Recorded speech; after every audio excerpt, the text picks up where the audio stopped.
scan this. Sovi is here. Let's level up. Definite integrals can look scary, but we can solve this one fast. We just need to isolate the function and use basic interval properties today.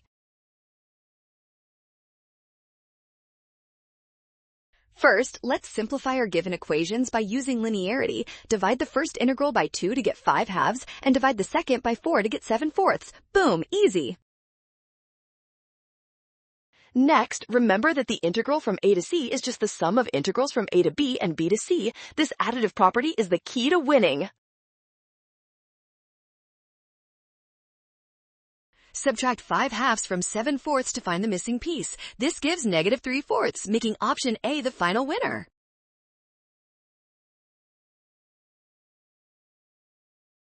Well done! Scan the code to learn with Sovi. Watch signs to avoid a rush. Trust given values and check your steps.